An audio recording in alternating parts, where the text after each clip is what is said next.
Nicole O'Neill once said, when you find the courage to use your voice, it has the power to positively inspire and change the lives of others.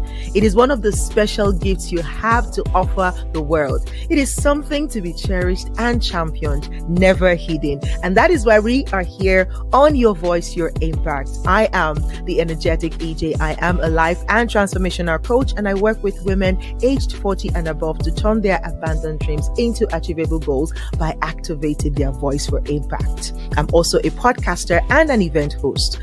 On this show with me is Great, so amazing. The goal of this show is to help people use their voices to create impact. I am a physicist and a life coach. What I do for my clients is I help them build systems to achieve their goals whilst having fun doing it. On this show, we discuss topical issues that can inspire you to move. Like, subscribe, and share. Welcome aboard.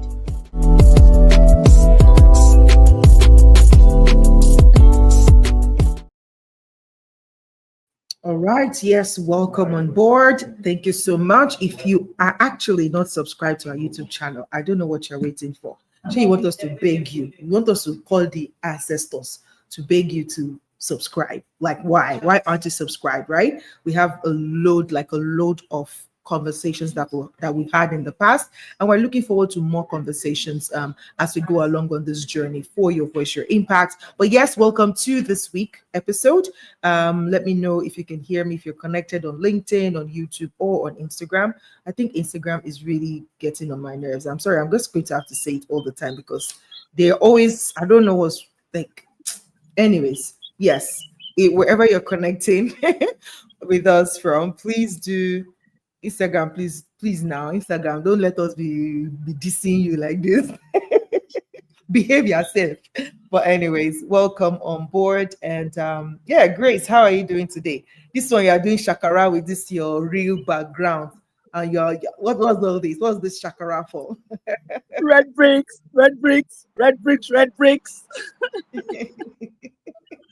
How are you? How was your weekend? My weekend was beautiful. I've been looking forward to, Come on, my weekend was beautiful. I traveled.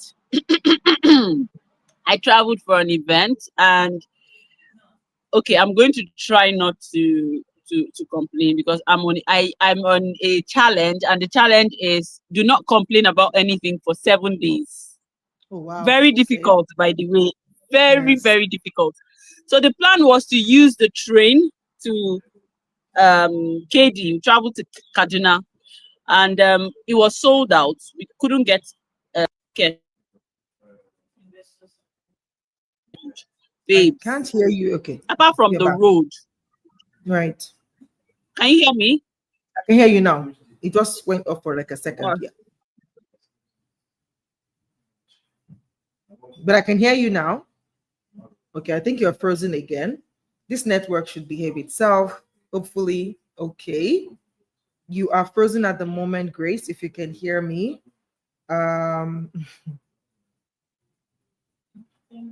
If you can hear me, please let me know.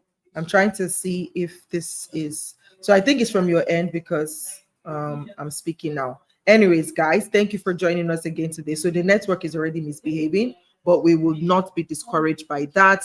Grace is going to come back and join us. Okay, I don't know how to do it because I'm using my mobile stuff. So any call that comes in, so I'm trying to say how to deactivate. You need to turn on DND. You need to turn on DND. It's done. It's done. It's done. Oh. That's why it doesn't ring out. I just know that it interrupts. So what happens is that because I'm using the same data from the phone, if I was using like a Wi-Fi, it wouldn't have affected it. But I think we can just just go ahead. Yeah. Okay, so just just in case it goes up, I know it will come right back because I'm going to decline and then I'll get back on track. Okay. Yeah. Okay. So it was just a beautiful weekend for me. I had fun. I moved to another city. I traveled to another city and I met, different people, and it was just the highlight for me. this I weekend. love it. I mean, traveling is always fun, and especially maybe Yeah, if it's like a road trip or you're going with a couple of friends, it's always fun. yeah. So I look forward to it. I think I'm planning something around that for a retreat for women here in Oh, December. So I'm looking forward to that for us to just go away to another Emirate and just have a solid time together. But yeah, that's beautiful. I think my weekend was it was okay. Yeah, I'm sure nothing happened. That's why I'm trying to like what happened this weekend. But yeah, I think I was home all through on Saturday and Sunday. I just went to church and that's it. But yeah, so today we're talking about the power of visibility, and our guest today is a friend. My childhood friend. I was talking to Gracie just before came on, and she was like, I don't know you." Yeah. But this is somebody that knows me like from way back. And now I can't stop smiling. It's beautiful when you are able to maintain some kind of relationship over the years. And as I was trying to narrate it to Gracie, I'm like, wow, because we left secondary school, I think around 2000. From 2000 to now is 25 years already. So it means we've known each other for close to 30 years, if not more than. I'm like, yes, we can admit that we're getting older, but still, that's such a long time. So I have such a pleasure to bring her on today to talk about the power of visibility. And she's somebody that talks the talk, all right? When it comes to saying visibility for women specifically. And I know that whatever she's going to share with us today will be applicable to men as well. So men, don't feel like, it's women talk. No, you can also learn from this conversation. But she talks the talk and she walks the walk because she's been a rock solid person who really truly amplifies the voices of women and create that platform for visibility. And she has a program called the Visibility Bootcamp, which is running the 5th edition in a couple of weeks from now, where she actually helps women, bring people together to teach women how to really stand out. And she is no exception of that standing out. Already named one of the top 100 women in Canada. She's going to tell us all about it on this show. So, ladies and gentlemen, please welcome on this beautiful stage on Your Voice, Your Impact, Esther Ijewere. Hello. Queen Esther. Woo, woo, woo, woo, woo, woo, woo. Hi, You're everyone. delectable. Very beautiful. Thank you. Morning from Toronto.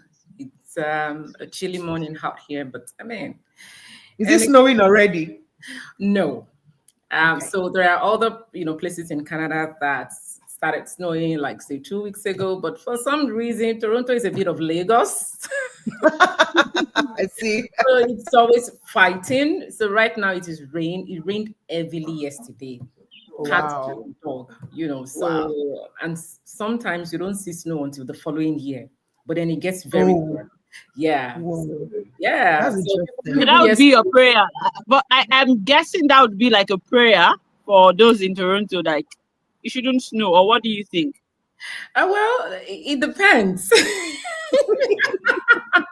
Because it Right? is extremely cold, and Listen, it is not the snow that makes it cold. Now that's the thing. okay. It gets Okay. really cold. We've had I remember Whether there is snow or not. minus 40. There was no snow. Yes. There Minus was 40, no that's a lot. snow. And it was that cold. So people have the perception that it's a snow. Nah, when we are in the cold season, we are in the cold season. Meaning, snow or not, it is still going to be cold wherever you are. Either you are in minus 40 is a lot. Minus 40 is a But lot. Canada. Yeah, what me I was even thinking, when it snows really bad, mobility is affected. You difficult, find it very hard to move from one city to the other. So I was looking at it from that angle. But minus 40 is a lot. 0 degrees Celsius is the freezing point, and then you're going way lower. I mean that's serious. On that But I'm sure you guys love it. You're used to it.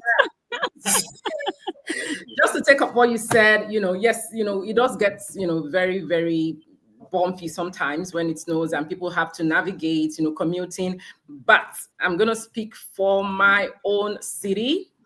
It is always cleared out. Meaning, if it snows, throughout the night, by the time it's morning, we have all this truck packing the snow on the side of the road to give commuters space. So the idea of, okay, it's not so much, but then there are seasons where we have snowstorm. A snowstorm is stop, like when we have rain for 3 days back home, like 7 days rain. So when there's a snowstorm, it's like snowing for the next 3 days. And everybody you got to stay indoors sometimes. They're like, don't bring your children to school. If you work remotely, God bless you. If you can navigate yourself to the office, fine. But everything is on you. Interesting. Yeah.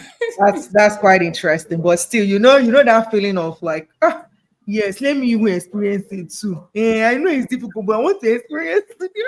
Yeah, I know. Feeling. It's always beautiful. Anyway, I like to play in the snow with my children because see, the photos always come out very beautiful. Like there's this aesthetics that comes with snow when you take photos with a very good camera, and then you're like, oh my god, all those photos we see on face cards and So I mean, for me, all the jacket and fur cap and boots. Oh gosh. My dear, it is well.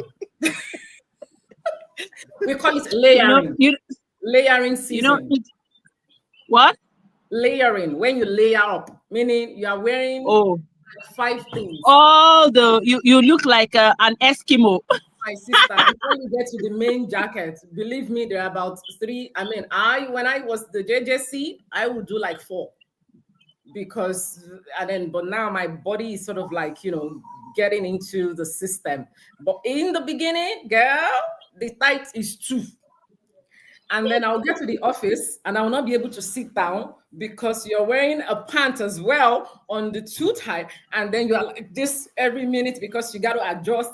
So at some point I'm like, wait, this is not convenient for me. Like, so what I did was, and there's also the mindset shift as well.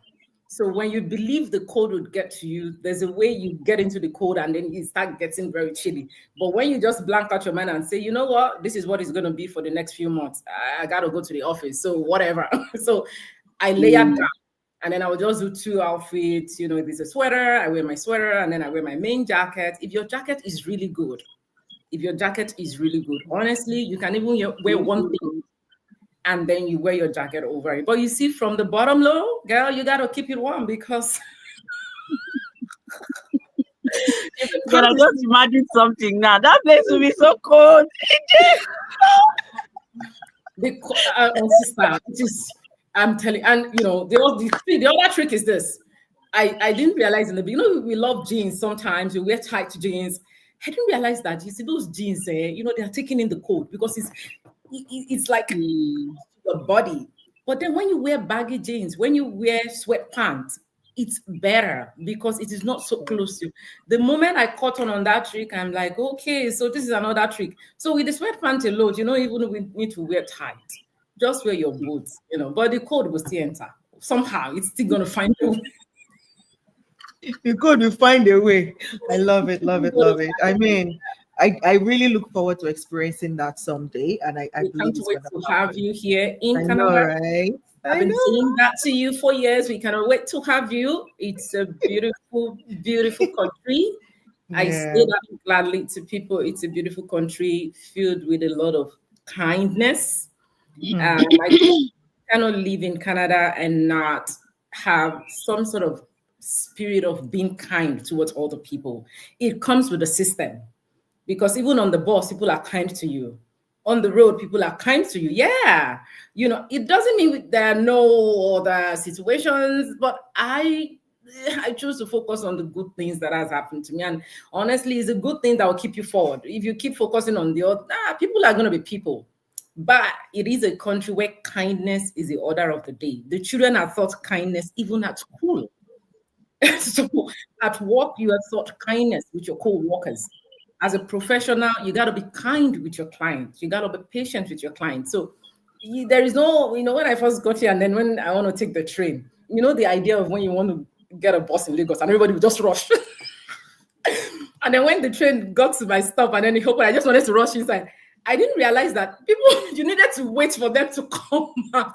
There is no rushing. The train is not going until everybody gets. And my friend had to pull me back like, Esther, this is not Nigeria, stop. Because God, culture shock and culture. I mean, must not leave. I got to get to the office. I got to get to the office. But then, no, the idea is let people who are on board, let them highlight. And then the driver is going to wait for everybody to get on the train. But you see the Nigerianness, the downfall style of Russian boss.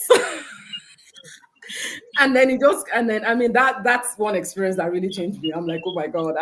Because I saw the way people were looking at me like, where's she who's this? Where is she from? No worry. When we hear stories like this, by the time we get there, we would adjust. We'd be like, I remember when she told me this, so let me just calm down and just wait while we calm down.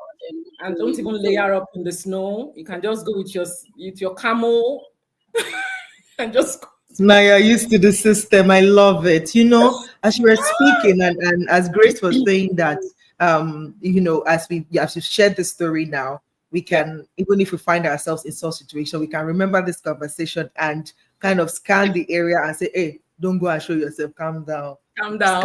Let's see the response as people and they'll follow through, right? It just reminds me of, you know, how we dipped into such experiences with books. And now, you know, we can have such conversations as well like this because of people who are over there and they can share their experiences with us. But for me, the line, the thread between all of this is storytelling. You know, it's storytelling, and it ties beautifully into, you know, the power of visibility. How are you telling your story in such a way that carries life, hope, just like you just given us an idea of Canada. Like now, if I find myself in Canada, I am expecting to feel the kindness you just described. Do you see?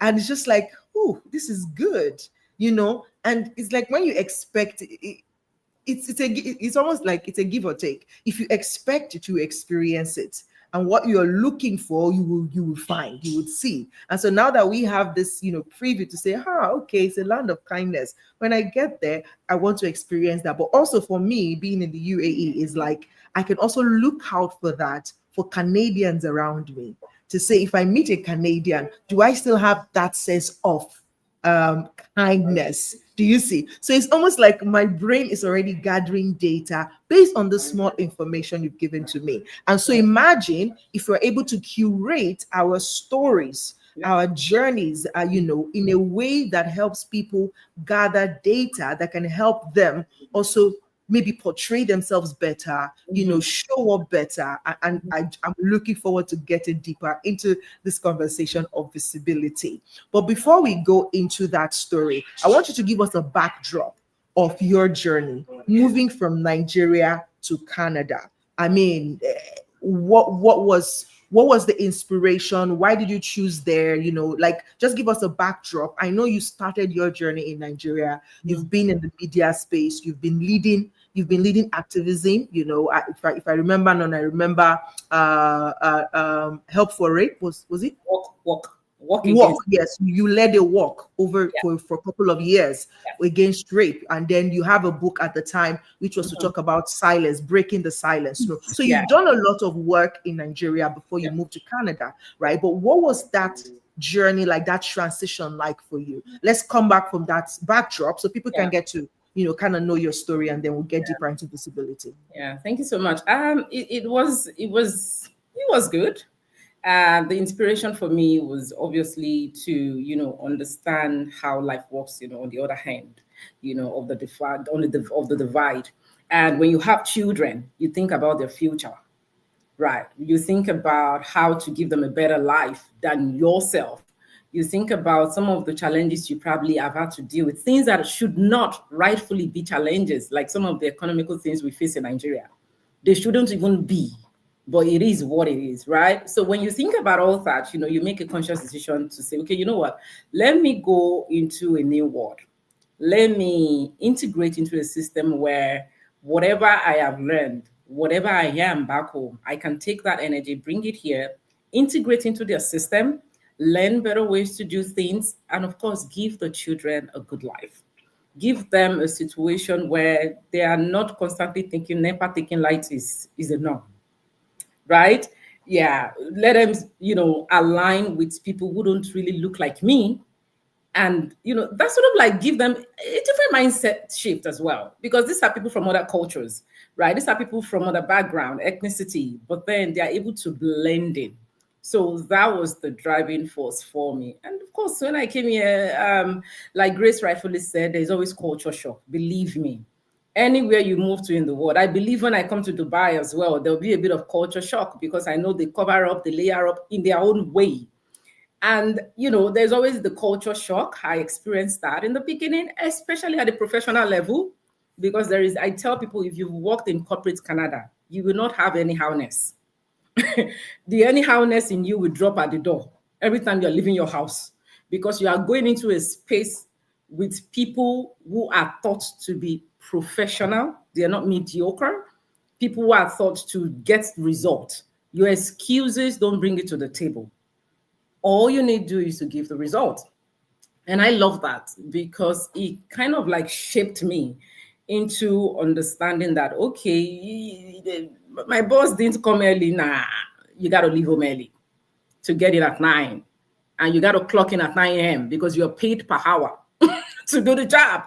So, I love that because it makes you sit up, and then the idea of also eating together with colleagues, and not to forget that while we saw people who didn't look like us in Nigeria, we didn't see enough of them. Like when you live in the Western world, like Canada, it's like an everyday thing. So you are like a Black person in the midst of a lot of people who are not Black. But then you also have to be open-minded to understand that there should be some sense of grace in communication. So, at some point, I think I wrote about it. I had to take a 1-year course on interpersonal communication. Yes. And that was me making sure that I skilled up to understand the Canadian system, because when you're working in comms and media, the language we use in Nigeria is quite different. So, for example, when I'm sending the press release to a Canadian media platform, it's different. Right? They believe in structure here. So, EJ is fantastic. She's had this profile. Yeah, we want to know more about EJ before we publish her. Right? But, back home, we're used to EJ is my friend. She works with this media station. She's going to publish it for me. So when you come to a system like that, where there are systems and structure in place before you get things done, it sort of like tweaks something you on the professional hand as a career woman. And you have no choice but to adjust.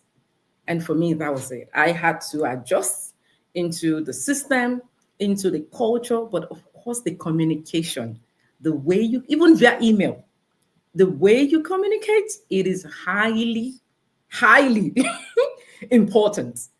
So I believe those were some things that I had to just, sort of like sink into when I came in. Yeah.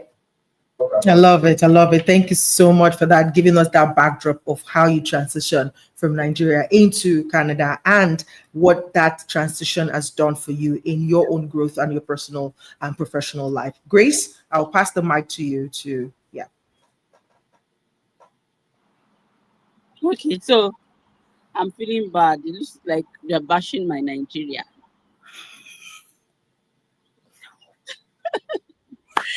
That's on a lighter note. Anyways, some of these conversations can also help us to see the areas where we are not doing well and work hard, to be better. So, thank you for sharing that. And I also believe that this topic is to also help us, as individuals, as families, and even as a nation. And I love the dynamics of this conversation because it's not planned, but I'm sure it's going to really help us. Now, when you talk about visibility and when you talked about kindness and that being a trait of the country where you currently reside. Yeah. In my head, I was just thinking that, okay, what would it be when they talk about my country? And I'm like, okay, let's leave that for later. Now, so let's talk about so visibility as an individual or someone that is a professional. What are the key things that you can say, or you would tell our viewers to note when it comes to you as an individual, and the things that you should do to put you in a position where when you're thought of, there's something, that would help the person listening or hearing about you to know that, okay, I can work with this person. That what you just did about Canada, you just changed my mindset immediately. And I'm saying that Canada kindness, right? So as individuals, what can we do, or what would you say can help you position yourself in such a way that, you when someone thinks about you, this is, what comes to mind. Thank you. Authenticity. Believe me, I tell people you cannot fake authenticity. The way you show up consistently, the lessons, your journey, and the things you do consistently, it shapes you. It shapes your visibility. It shapes the public perception of who you are. Right. People often, feel like, oh, visibility is just vanity, it's nothing. But honestly, it contributes a lot to the way you are mentioned on those tables where decisions are made, how clients even perceive you. So, for example, I tell people I'm a media strategist.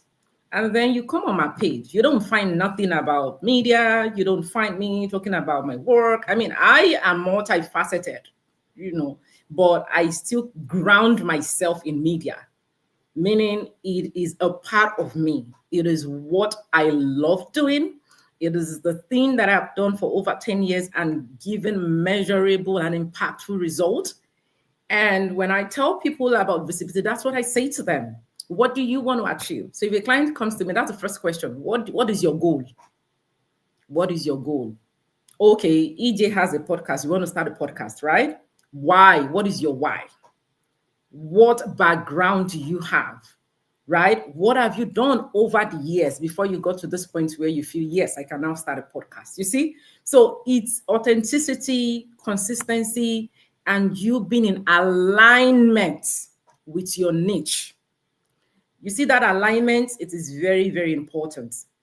I write for Guardian, for example. Even when I moved abroad, I still write. I have been writing for Guardian for over 10 years, for 10 years at least, right? That is consistency. So when people see me here and they say, do you still write for Guardian, Esther? I will say, yes. Oh my God. And I say, well, how do you do it? I said, because I evolved with technology. Now that brings me to the next thing. How open are you to evolving? Right? Okay, what are your excuses for not having the visibility? Okay, you moved abroad, but there's technology, there's the internet. Don't stop your vision. Don't halt it because you moved to a new space. As a matter of fact, you've got to use the things that are working there. For me, for example, it is good network. 1, 2, the internet. And 3, there is no NEPA situation. And this is not me bashing my country, but saying that anything that could make me give excuses in Nigeria, I am in a space where I got to thrash those excuses and come correct and do what I have to do. But people don't always see those gray areas. They just feel like coming online and posting every day is visibility. No.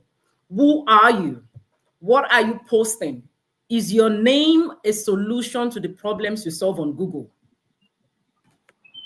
If we cannot find that, right? If you cannot walk towards that, then don't embark on a journey of visibility, because visibility is not a one-off. You got to be consistent with who you are. I take breaks. But you see, I always tell people one thing. When you chase relevance in whatever field you have, relevance would always seek you out, because popularity alone will get you to the door. But relevance will keep you inside. And when relevance keeps you inside, it means you've done something at least for 10 years consistently. People know you with that thing. And when you are off the radar, even if it's for a week, you want to take a break, they know, okay, we know how to reach Esther. We know how to reach EJ. We know how to reach Grace. Now, that is you building visibility beyond what social media visibility looks like. Meaning you've built visibility with humans who understand you, who have either benefited from the work that you do, experienced you at a different level professionally, and can always come into that room because you are relevant. I hope that helps, Grace. I love it. I absolutely love it. And okay, before I give EJ the baton, I want you to share. Yeah. You are an amazing personality for you to have worked in a major newspaper house. That means you've got something that you're offering. Yeah. So what would come to mind is, tell us how your experiences, I mean, all that you have experienced living in Nigeria, how it shaped you and how it formed the woman that you were before you moved. I'd love to hear some of the things that didn't look good, but actually gave you some of the things that empowered the woman that you have become. Okay, so I would say that in Nigeria I learned humility. In Canada I learned humble audacity. So we're raised in Nigeria to be humble to a point where we disappear in conversations, in rooms, where you got to stay respectful even when you're being disrespected, when your opinion does not count because somebody's older than you and they have a right to always pull you down, say things. But you see, in Canada, that humility, you mix it up with audacity, meaning you can stand 10 toes on business without being disrespectful, but putting that boundary in place. Like, yeah, I am humble, but don't cross the line. Professionally so. Now, this is not because, like I said, the kindness, especially when you experience it from professionals who have been in the field for 30 years, and you see how you share an office space with those kind of people, and you see how they respect you, whether you're an immigrant or Canadian or Hispanic, wherever you're from, it changes something in you. And then you realize, like, listen, this humility that we got to do, mama, till we disappear, even when somebody is running us down, messing with our bread and our bag,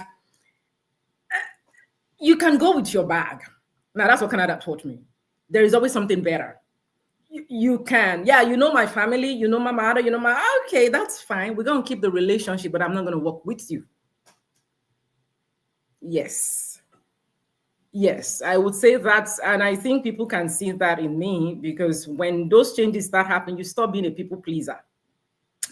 And yeah, you stop being a people pleaser. I tell people, when people say, oh my God, back then, when we say some things, you just let us say, nah, I ain't letting shit go. Nah, you know what you said. You were conscious when you said what you said to me, and I got to take it out. So you got to explain exactly what you meant in that moment and let us iron it out. I am not sweeping anything under the carpet, because in Nigeria, I swept things under the carpet for so long that the carpet was crying, like, nah, this, you are sweeping too much. I can't take no more. So here you learn that the carpet is available for you, but it is not for you to be sweeping things under it. It is for you to step on it, for it to give you some comfort. Not for it to be a space where, you are hiding things and keeping the things you don't want to share. So that humble audacity, you see the way it came out when you asked me, yes, that's what Canada did to me. You are humble, right? Meaning people can get different sides of you. So if you come with a mindset of you want me to be a people pleaser, for example, you will not get the best out of me, because I have graduated from the person who wants to be liked. Right, to a person that needs to be respected, and we need to get there. I don't want to be liked. Nah, we did that for many years in Nigeria. I did that already. Just respect the grace I carry, respect the skill sets that I bring to the table. Even if I am requesting for peanuts from you, you give it to me with dignity. That's it. Give it to me with dignity. Don't throw things at me like you're doing me a favor. And it was not just Canada, it was me moving into a space where people requested for that level of respect from other people. And I had to adjust that, okay, so this is not right. So this, we got to just be timid. You don't want to offend people. Nah, you got to offend people if you want to grow. You need to offend people. You cannot grow if you don't offend people. And that's humble audacity. You cannot be liked. I mean, you can be imperfect and have, side of you that you got to work on, but that's different. But when people now come to you with the energy of you got to be timid for you to be liked, you've got to worship people for them to see you, you've got to be overly hyping this. And I'm happy the changes, the moment the changes started happening to me, I fought it a bit. Because I've always been the available, accessible person. And then I realized that, listen, you see, there are people that they don't, I mean, friendship is one thing. If you are not my friend, there is the kind of access you should not have to me. That's it. The way I would respond to EJ's message speedily, it is not somebody who will just message me at 3 a.m. in the morning. And then you're probably asking me for something you could have gotten on Google. But because you just want to make sure that you message me intentionally, and I'm going to give you a response, or either you didn't greet me. You see, there are little things. People don't know how to even, like salutation. Hi, good morning. Don't just go direct and that thing that I asked you, nah. Let's come down. I'm in a system where they have it all. Yet Canadians are one of the most humble, like you will see millionaires on the train. You will be humbled.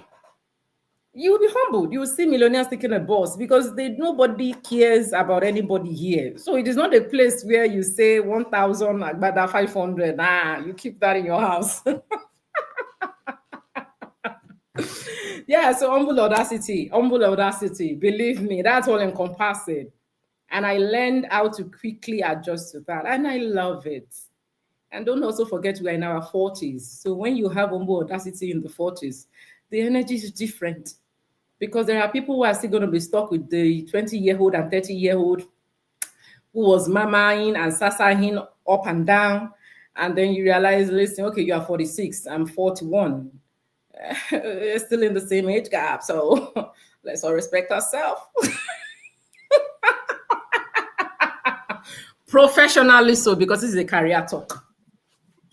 I love it. Hey, EJ, I like when I talk to women like this, but let me just give it to you. But this really touched a part, and I'm sure it was something that we talked about last time. Because I was asking, I said, let us not be humble to a fault or humble to a point of sabotaging ourselves, because we put it out there, but you just put it very well. You can be humble and create boundaries and let people know that, look, I respect you.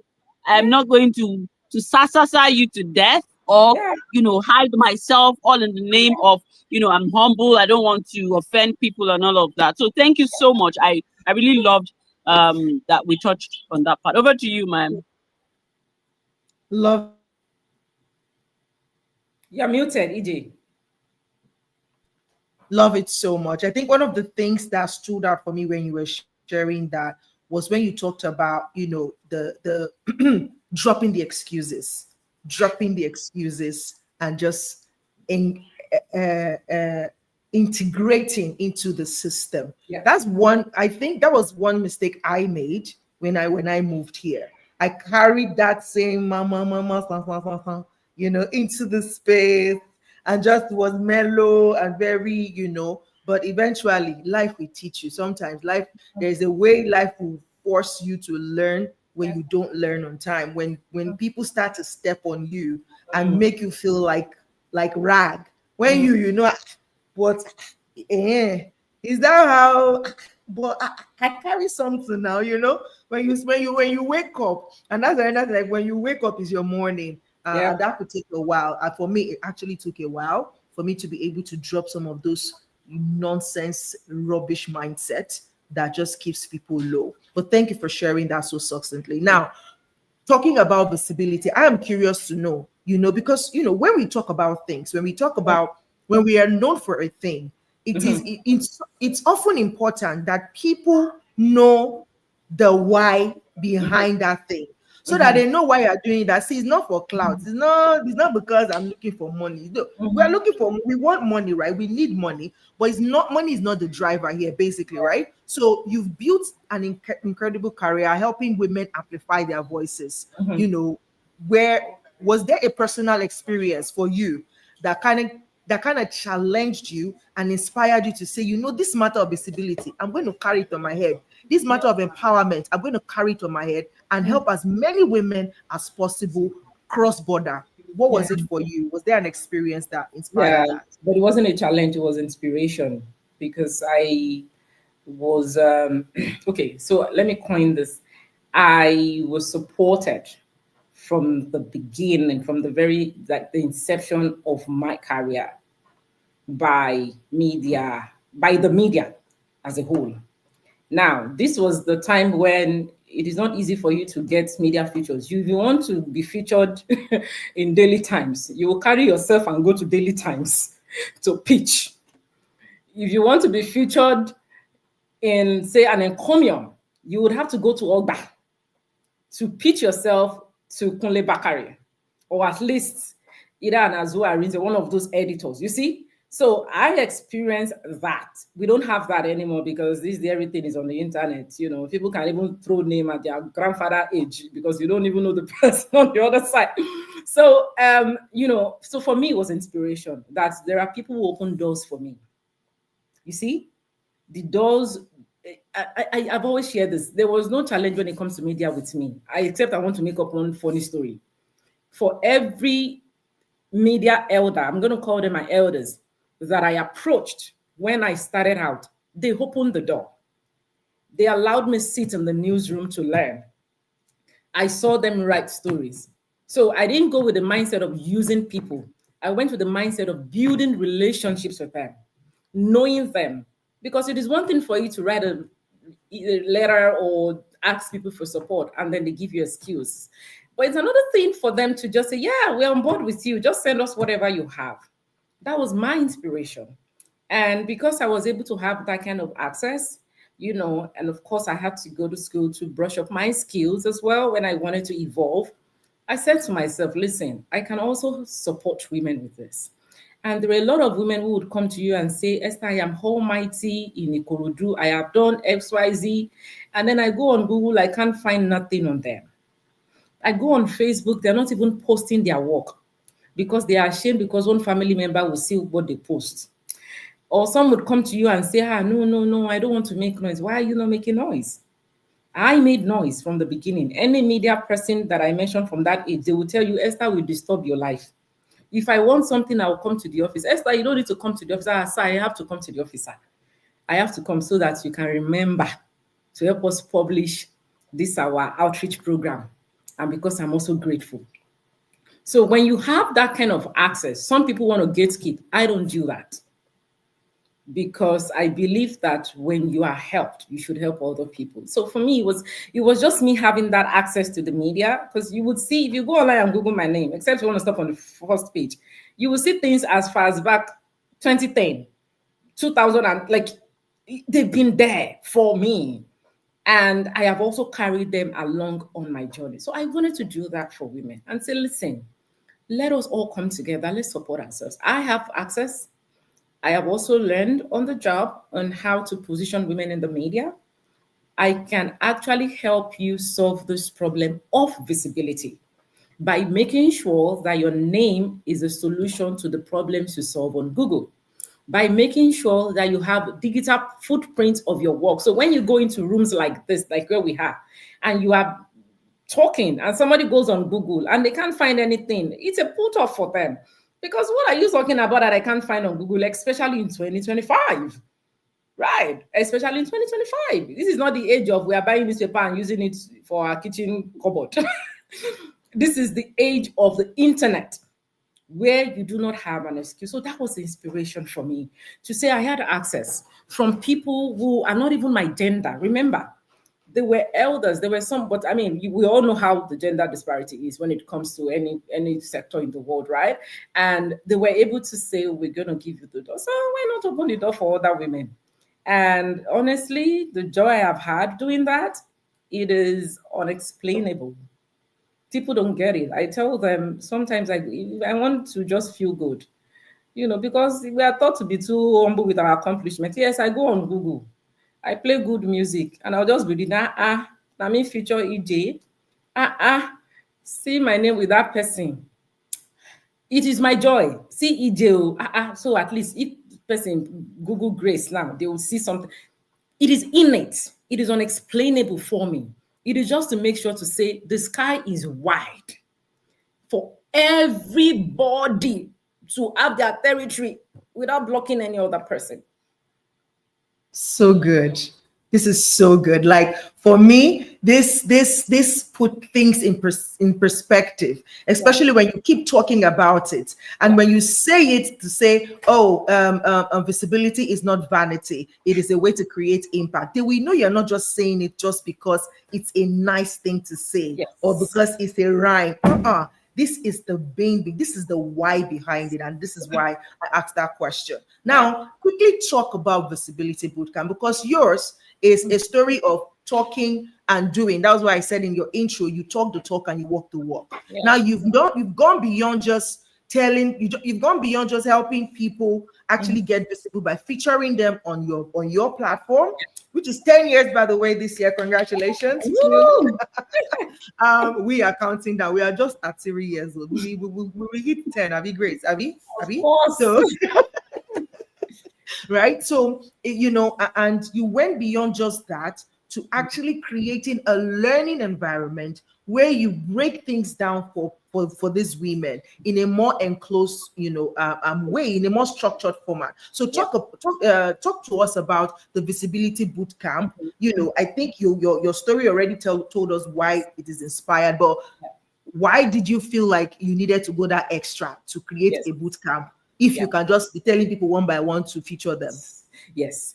Thank you so much for that question. So once he asked me the other day, and I told the person, I said, listen, when you're asked your why, oftentimes you see success stories on the internet and we just feel people drop from the sky. Oh, how did they arrive at this? What did they do? Why would they be in that position? I did visibility study of the industry and just, the paradigm shift when I see successful women and how people relate to them on the internet. And I said, it is important for these people to know that these women put in the work. It is important for them to hear from them directly. The people you email on LinkedIn that you don't get a response from, right? Let us bring them into the room. That woman you admire on Facebook and Instagram who has built a remarkable brand, and you're wondering why everybody is just recommending their brand. Let us bring them to share their story. So it started with the visibility study of actually, looking at the dynamics of how these women have evolved over the years, what they have done, and their why. So we don't just bring anybody, we bring people who have achieved something over the years, visibly. People who have in some way used the media to build and complement the work that they're doing. And then when we bring them into the room, the idea is not just from people to learn alone. It's also from them to take note of how they walk through that journey to arrive at the points that they have. And in the last 4 cohorts, we have seen results. People who would be in the room. I remember there was one cohort, Chekube, and she shared her story. She's a top coach on LinkedIn. And that was the reason why we actually brought her on board. And she's also my PR client. But we brought her on board because she's been able to build a remarkable brand on LinkedIn to come and let us know how she was able to do that as a career coach. But then she came into the room and it was storytelling. And then we realized there was a story behind this woman that we didn't even know, that there was a time she went off the grid, that she was experiencing certain things, yet she showed up. Now, how was that help an attendee in the room who is about to give excuse not to do something? It would help them realize that, listen, if Chekube, despite going through all of what she shared, could show up consistently. I remember she said she had to schedule some of her posts. People would think she was behind the post, but she wasn't there. She had scheduled things because she knew she was going to be off for a bit. Now, somebody in that room, in that cohort, would have learned something about scheduling posts. If you don't feel like showing up, schedule your post for the next 1 month. You see, if you want to go off the grid, put structure in place with your team. Now, that is a lesson you might not learn through reading their posts on social media, because they feel comfortable to be in a space where other achievers are also sharing with no holds bar, but with the intention of pouring their expertise and passing on that experience to other people to say, use me as a compass to do better. Build a clean brand, which, like, EJ, I don't joke with it. So even while we bring speakers on board, you need to have a clean brand. So build a clean brand, and also make sure that you have a niche that people can identify with you. Who are you when we remove all the titles? Mrs., pastor's wife, evangelist, whatever it is you have. Who are you when nobody is watching? Who are you when you are just with your phone and you need to post that thing, but then you want to quickly go and like 10 posts on Facebook when there are people waiting for your business and that content? So those were some things that I thought about, and I realized women cannot learn that on the internet, because when we're in a room like this, look at the way I'm sharing as well. I will probably not share when I'm talking to you like this, EJ, because we are friends. But when you are in a space where listen, I'm here to learn, the women are also sharing. I mean, you've been there.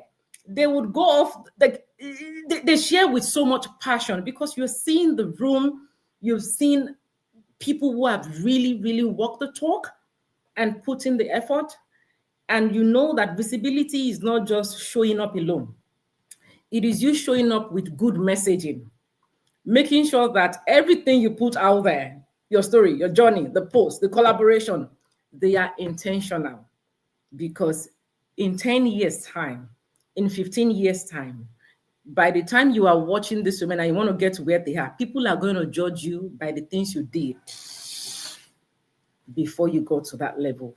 So that's the whole essence of the media visibility, to bring women together, to empower them, to help them learn the tools that ordinarily people don't want to post on the internet.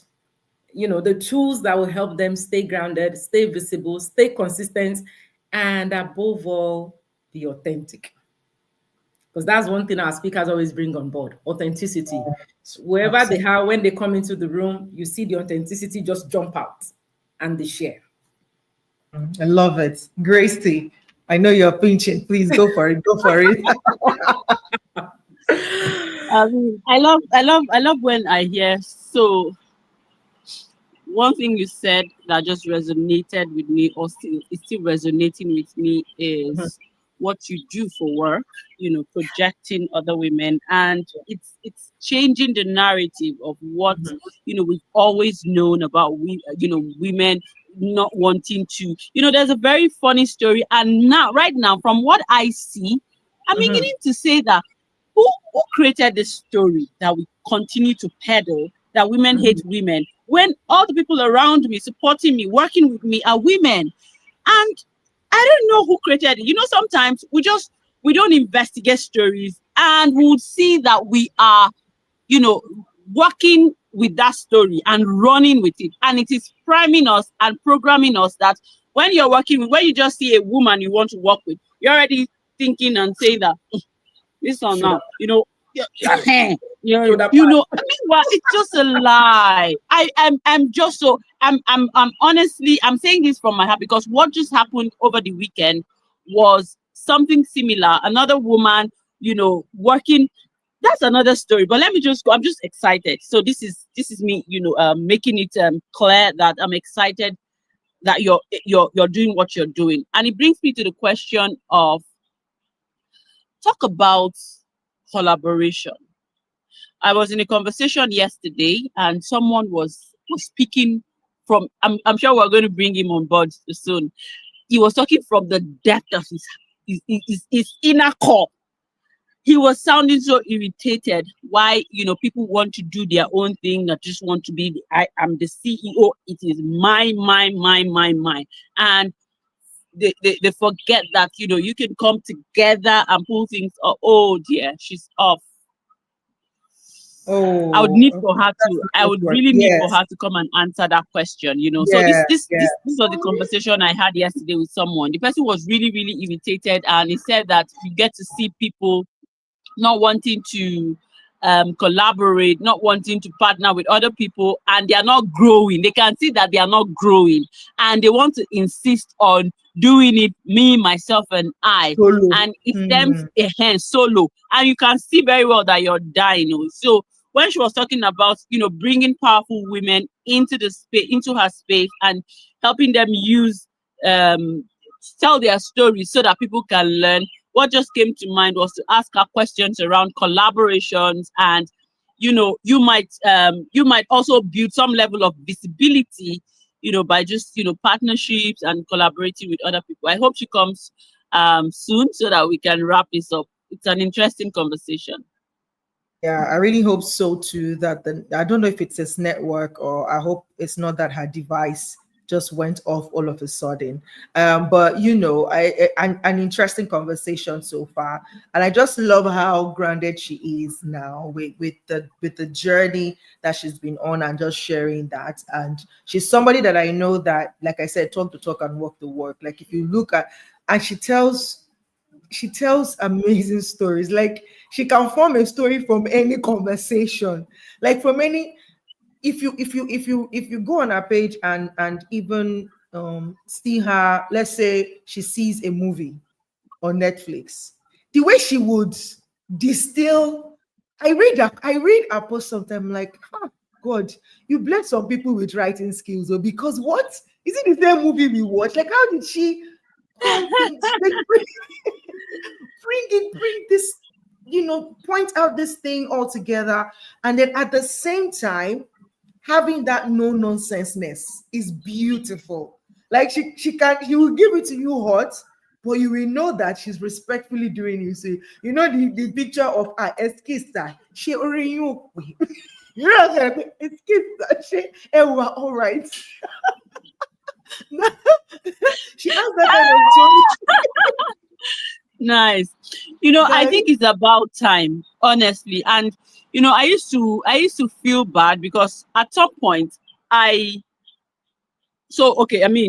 you and I know we talk about it a lot. There's a part of me that I would say that I resonate with, let's be firm about this. Let's talk about this firmly, and let's be strict. No, not strict now. But because of how you are, don't go and say it. Don't let it look bad. You now cower down and then hide that part so that people can just, accept, and, when she talked about people pleasing, I think it's almost, we almost learn it. No offense, though. Don't step on toes. Oh, when there's a clear issue that you need to deal with, and you are just, hammering and hovering around, make them no vex. Make them not see say you too serious, and all of those things that will make you want to just, let's just manage. And I think that's why we are where we are in our country. Let's respect them. Let's not do that. Let's not do this. And we're not moving forward. We're not doing things well. All in the name of you want to look good in front of everyone. Humility, because that one is no more humility, it's humility. I'm sure there's a clear difference. And I think that's the difference between kindness and niceness. I have a friend who will say, please, me, I'm not nice. I am kind. And kindness comes with boundaries. Kindness is you, see, even being kind to your kids, for example, or your family members. I love you, but no, carry that rubbish. Don't bring that nonsense here.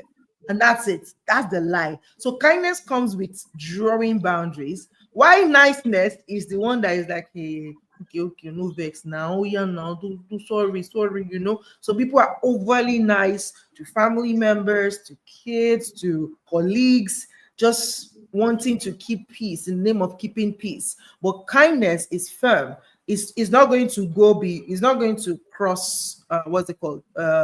the respect boundary, but we're going to establish that, see, there should be respect here. And I really love that she was able to put that in perspective. I don't know what the issue is. I'm trying to see if I can reach her online. But okay, she's back. She's back. oh, she's back. Yes. Awesome. Okay. What happened? Did your device go dead or something? My dear, technology will humble you. I saw the laptop had been powered yesterday. So when Grace was frozen, I thought it was from her hand. So the next thing, the laptop just said powering out, and I'm like, powering what? Where? So I apologize for that. No problem. Yeah, Grace was asking you a very important question. She will go Grace, for it. Please, Okay. So just touch on collaboration. So I mean, I'm coming from a place of someone saying that, okay, it has to be me, my thing, and I, me, myself, and I, and it's the best, things are not moving, and you feel that you continue to do it your way until, so speak to collaboration and partnerships and how it can also help in visibility when someone is struggling. They've been doing something themselves for a very long time, and it's not yielding results. So if you were to talk on partnership and collaboration, what would you have to say around that? I would say that alignment is important. Alignment is important because you see, collaboration is a new fuel. Let me just throw that out there. That's what Instagram is teaching us. Instagram intentionally added that as well to let us know that, listen, you can win by yourself, but when you actually bring other people into the room, it is faster and then it is quick and all that. But then I also take a step back. Personally, when it comes to collaboration, I don't just throw that word anyhow, because I have seen collaborations that don't even yield anything either. Because when there is no alignment, do you understand? When there is no alignment. So you are doing, let me say you are in the oil sector, for example, and there is somebody who has a lot of followers on either Facebook or wherever on the internet, and you want to have them, and they are into agriculture. That is their core, meaning their target audience has been built around people who love farming and all that. But because they are also an influencer, and then you consistently collaborate with them to advertise on their page. Who are your target audience? Are they going to take action? Would that advertisement, would it convert? So while I am always open to collaboration, and then, you also mentioned something, women, we need to do better. We need to do better in terms of men don't have a problem. But you see, women want, like I have seen women who want to bring people to the table with no holds barred. And I have seen people who want to bring others to the table and hold them. Like, this is, let me bring you, right? And I have seen people who just bring people on the table and they are free. Like, you know what, I have the floor, do whatever works for you. Now, whatever dynamics you find yourself in any kind of situation that I've just, shared, you have to understand that alignment is important. Either it is the free hand, either it is number 1, 2, or 3. Are you aligned with the goal of that vision? So collaboration is important, but I'm also now pitching for alignment, honestly, because I have found out, because, this collaboration music we've been singing now is just maybe like 5 years ago. Few years down the line, everybody was on their lane. Any partnership would always be like a win-win partnership. It's either monetary or transactional, not necessarily direct, but it's saying, we are coming together. You want somebody to buy from me. I want someone to buy from you. But the core collaboration music that we are now singing in the world as women, I would say it's 5 years down the line. And it started with COVID. Let us go back. It started with COVID. When everybody was home, pre-COVID, let us check out what collaboration looked like, honestly. So it started with COVID because everybody became a busybody. There was time. And then what did Instagram do?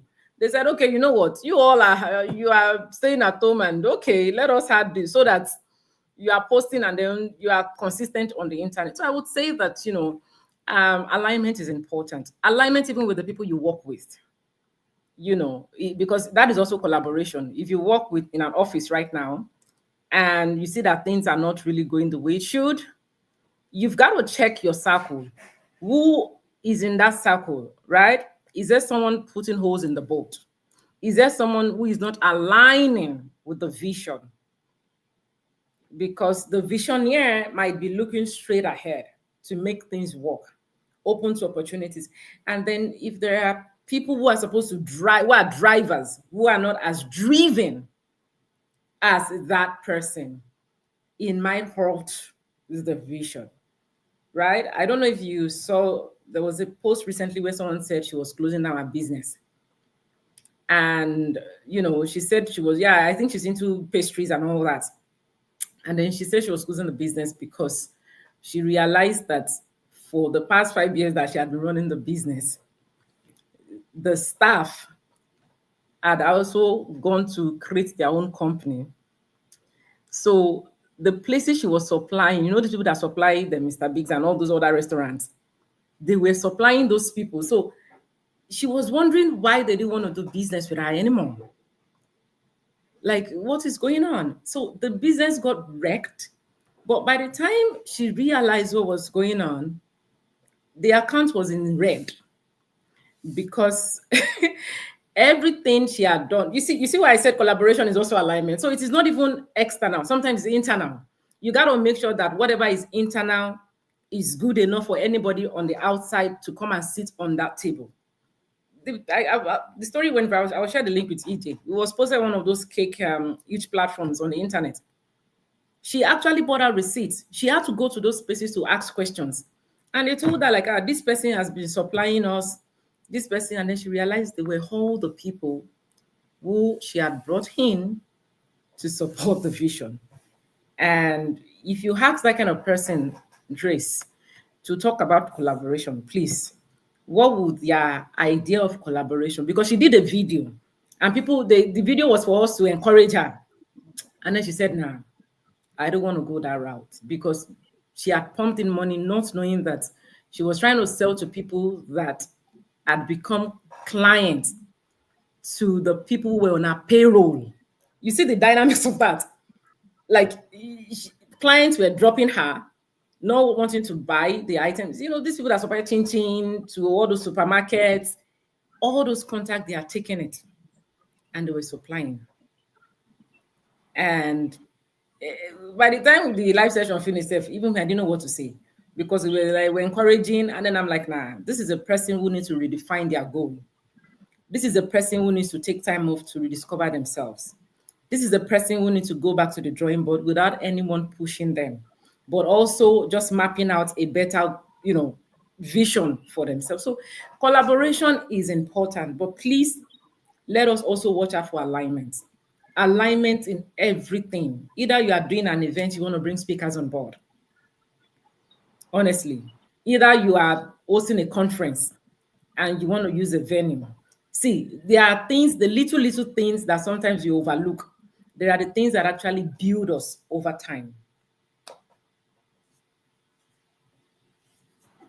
No, this is I love the balance to it, because I remembered that conversation and I said, let me bring it in, because they say one would chase 1,000 and two would chase 10,000. Yeah. But I love the alignment part that you brought to it. And what I'm taking very quickly from this particular conversation is, the fact that you're collaborating with people and you're working with people doesn't mean that you take yourself out of the picture.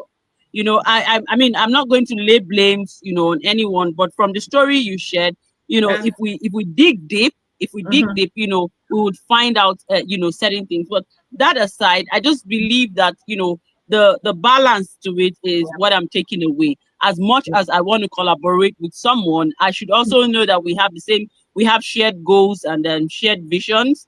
And then we also put the work, no one is here. We're doing things that even us, we know that, yes, so we are doing the work together, and not that and not of that. So I appreciate that, and that means shout out to my co-host.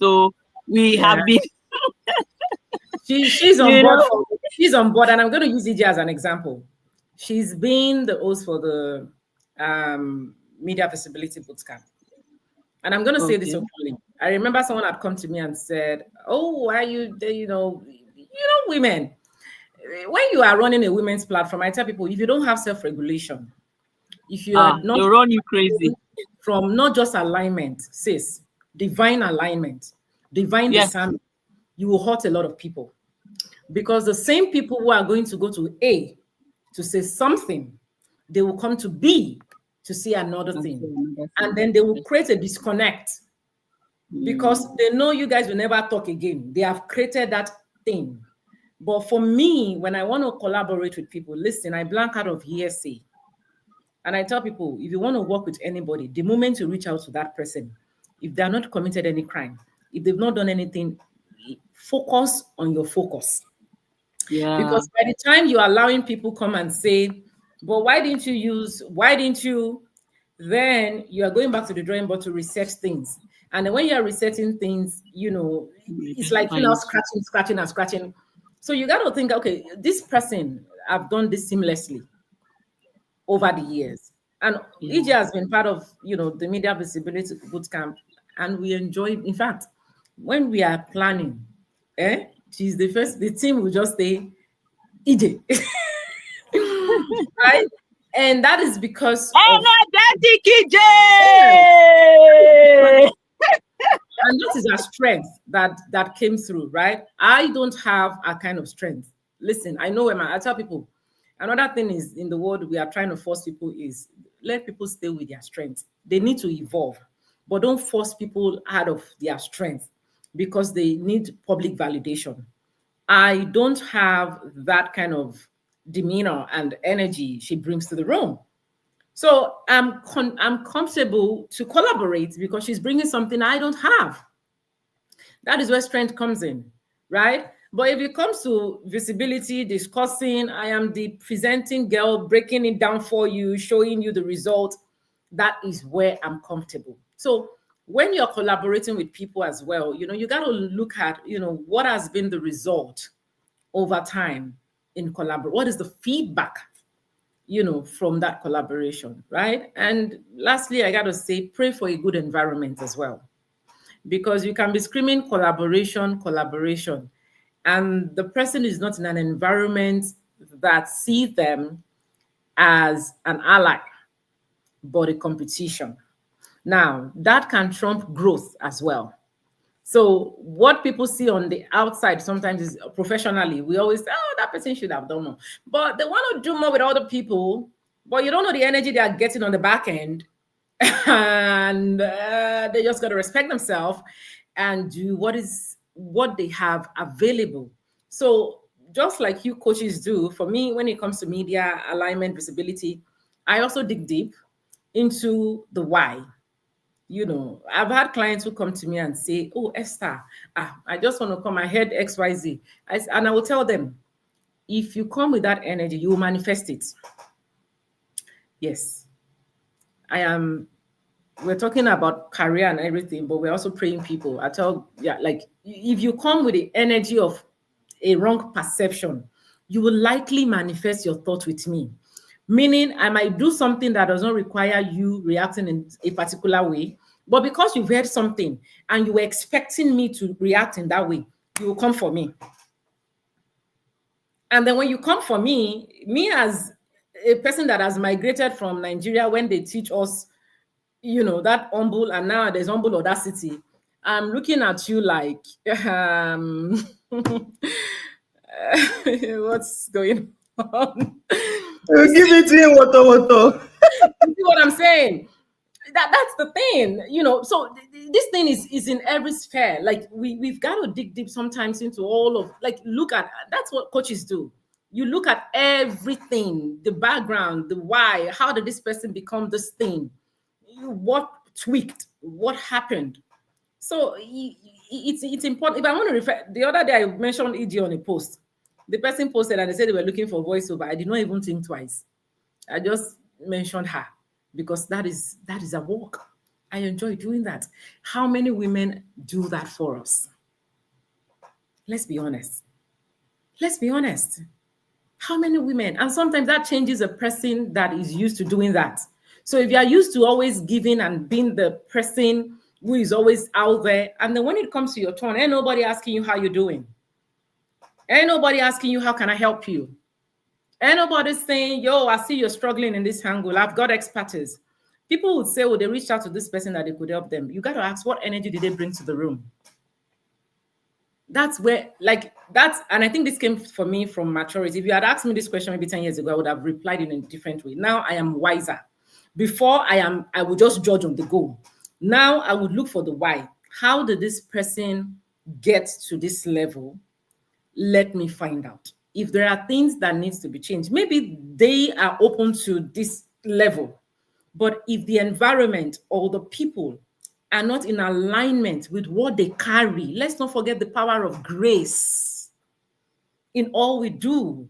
Because everything we do, it is not just horse, it's also beyond the physical. We are running a ministry for God and we are converting people either with podcasts or media. So it is, and I'm saying this because people are going to watch this. So if you want to partner with people, go to them with good energy. You heard they are bad people. You heard they are toxic. They are this. You don't go with that energy. You go with a good mindset. And you'll be surprised because sometimes a person can be portable to one person. And and they can be the sweetest to the other person. And it would look like they were just forming. No, they were not forming.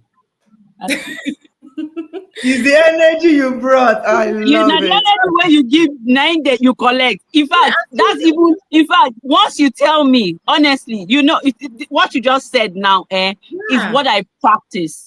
Yeah. Someone just came and told me something about it. I'm like, really? Yeah. Can I find out myself? Really? Allow me to find out myself. Yeah. So they already know me. People in my inner, they already know. No go bad blessing for grace, please. Because I mean, because you want to alter, people. I mean, what of that person? What if even maybe, for instance, now this gist that will just keep going? I think we need to wrap up. Yeah, we sure do. But I believe there are people who, because we've discussed so many things.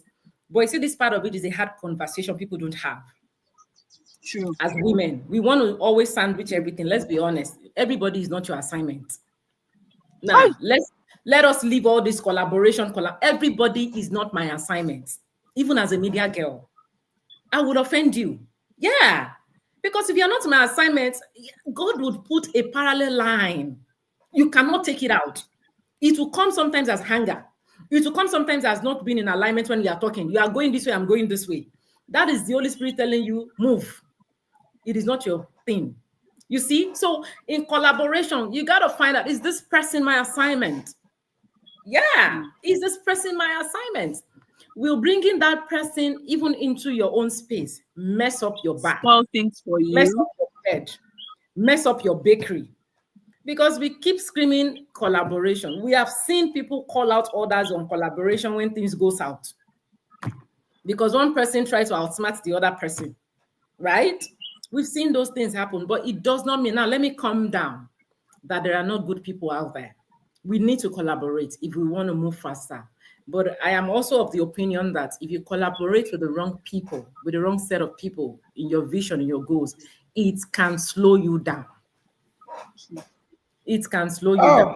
Everyone is not your assignment, and I think that's to me personally. That's one of the quotable moments here. Everyone is not your assignment. Fine. You can work with Grace. Okay, you come to meet EJ. EJ, she's not. It's okay. Maybe EJ is your client. Maybe Grace is not your client. Okay, Esther is too tough. She's okay. Maybe Esther is not your client. Keep it moving. Don't have to.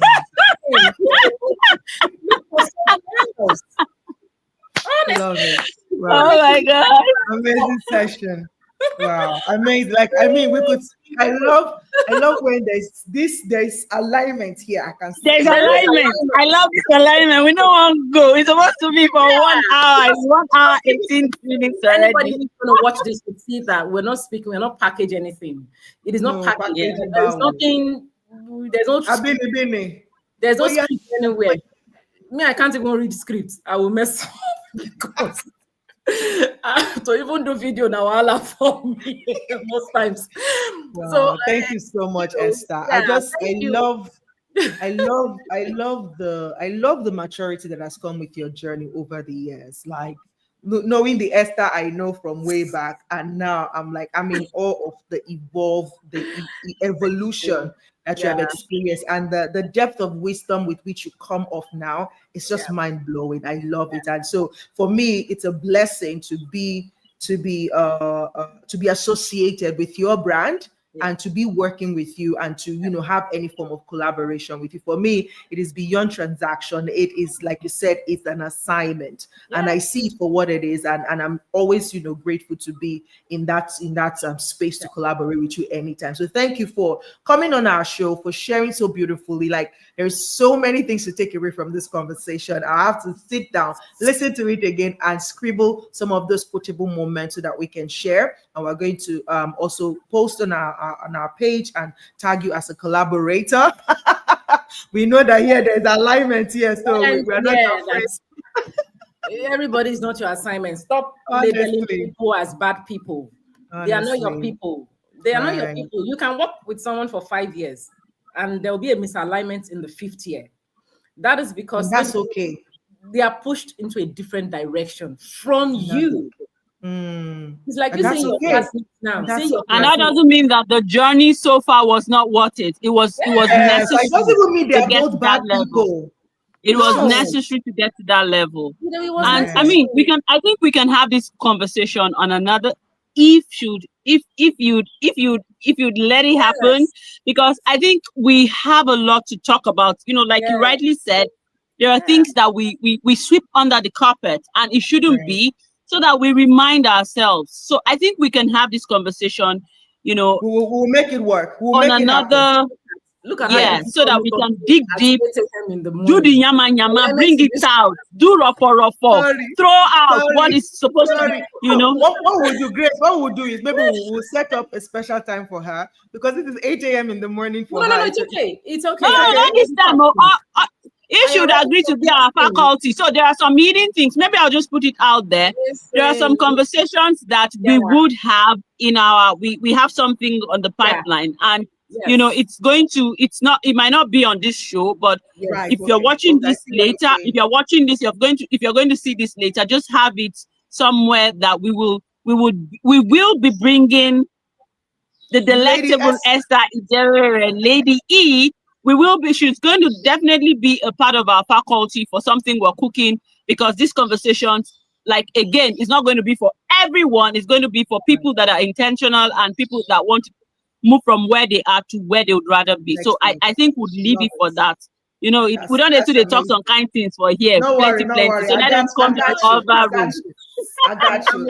I'm with you all, and I'm happy to come in, EJ, 8 a.m. Listen, you got the best part of me on Monday morning. I love it so much, and I love it because when you wake up after meditation and prayer and all that, and you come into a space like this where you are not only sharing, but you are seeing two women who are also in alignment with what they are doing. It gives you the energy to also pour out, and EJ knows every time she brings me on her show.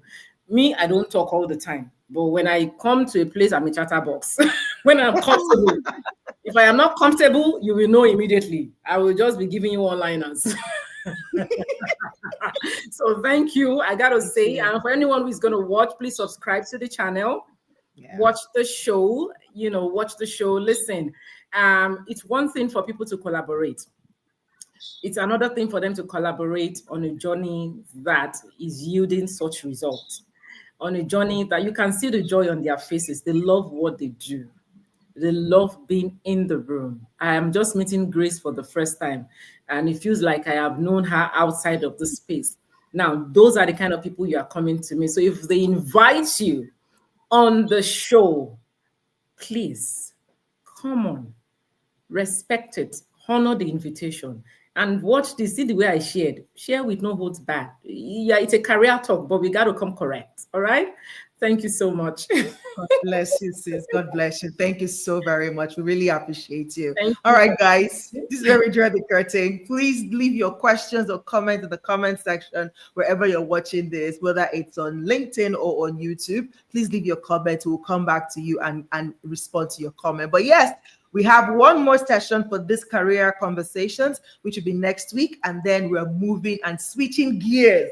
You will hear all about the gears from next week. We're going to give you a preamble into what we're doing in November. It's related to men because it's Men's Month. So yeah, but keep an eye out for that. And we'll see you next week on the final episode on the career conversation. God bless you and have a good week. Bye.